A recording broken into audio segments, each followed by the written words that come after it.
ராணிப்பேட்டையில் தாறுமாறாக ஓடிய கார் மோதி பெண் ஒருவர் உயிரிழந்திருக்கிறார். கூடுதல் விவரங்களை எமது செய்தியாளர் சதீஷ் வழங்க கேட்கலாம்.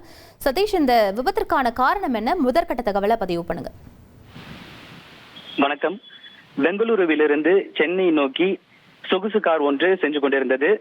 இந்த காரை சண்மதி என்ற பெண் ஆசிரியர் ஓட்டி வந்துள்ளார்.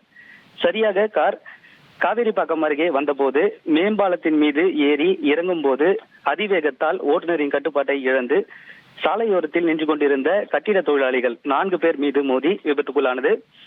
இந்த விபத்தில் காயமடைந்தவர்கள் வாலாஜாபேட்டை மாவட்ட அரசு தலைமை மருத்துவமனையில் சிகிச்சைக்காக அனுமதிக்கப்பட்டிருந்தனர். இதில் நிலா என்ற பெண் தொழிலாளி தற்போது சிகிச்சை பலனில்லாமல் உயிரிழந்திருக்கிறார். மேலும் காயமடைந்த 4 பேருக்கு மருத்துவமனை வளாகத்தில் சிகிச்சை அளிக்கப்பட்டு வருகின்றது. விவரங்களுக்கு நன்றி சதீஷ். ராணிப்பேட்டையில் தாறுமாறாக ஓடிய கார் மோதி பெண் ஒருவர் உயிரிழந்திருக்கிறார். மேலும் பலர் படுகாயமடைந்திருக்கிறார்கள். முக்கிய செய்தியாக பார்த்தோம். இனி செல்லும் இடமெல்லாம் செய்தி. தந்தை டிவியின் வாட்ஸ்அப் சேனலை ஃபாலோ பண்ணினா செல்ல இருக்கும் இடமெல்லாம் செய்தி. இதோ QR கோட் இப்பவே ஸ்கேன் பண்ணுங்க, ஃபாலோ பண்ணுங்க.